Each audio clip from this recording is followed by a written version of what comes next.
The great writer and humanitarian Dostoevsky once stated that the degree of civilization in a society can be judged by entering its prisons. The United States seems to have an abundance of prisons filled with the worst homicidal maniacs the country can offer, but also a massive amount of poor, poverty-stricken individuals who have found themselves mixed up in drugs, often due to circumstances beyond their control. According to a chart published by the United States Bureau of Prisons, drug offenses make up a majority of incarcerations, clocking in around 47% of the prison system. The prison system is a major drag on our national budget, with a lion's share of our public safety budget going to prisons and jails, according to an NAACP study, which found that $70 billion of the $200 billion allotted went to housing prisoners in our nation's ever-growing penal system.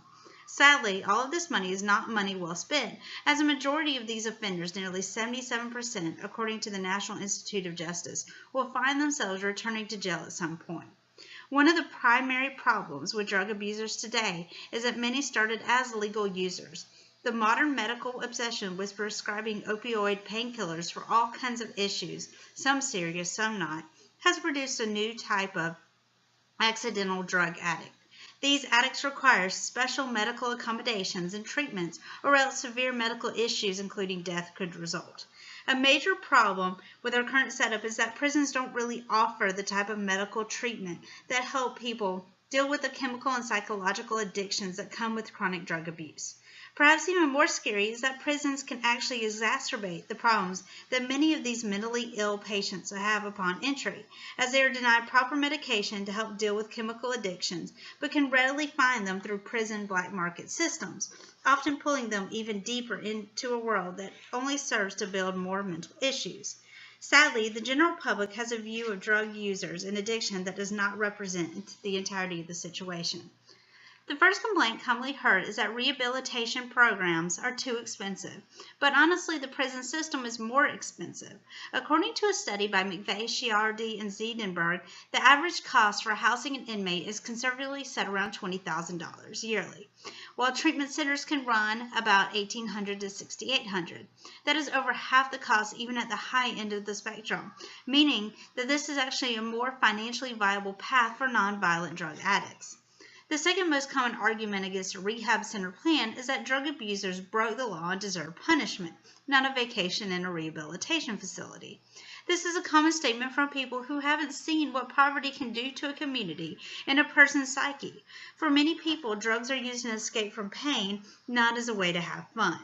People need to see this as an obstacle that needs to be overcome, not as a crime that needs punishing. The final and most misguided argument against rehabilitation is that it just doesn't work, since most offenders have no desire to truly get better. The truth of this is that most addicts would gladly give up a life of dependence and shame in order just to be normal. Under the current prison-based system, many offenders struggle with finding gainful employment upon leaving incarceration.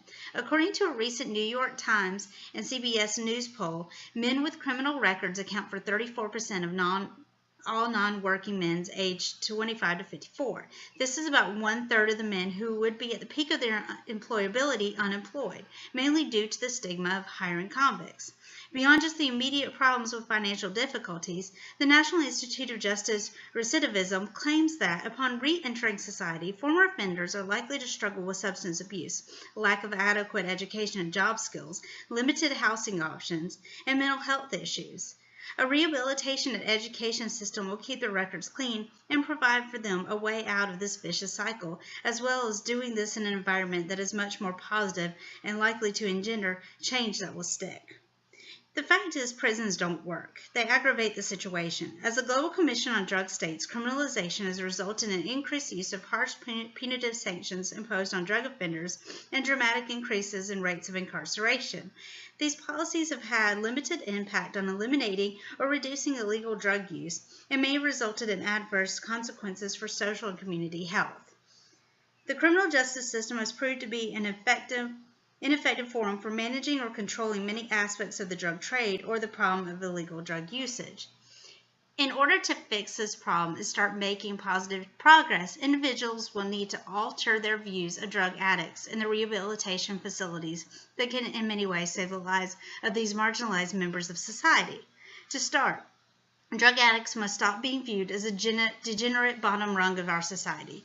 According to an article published by Johns Hopkins University, people are significantly more likely to have negative attitudes toward those suffering from drug addiction than those with mental illness and don't support insurance, housing, employment policies that benefit those dependent upon drugs.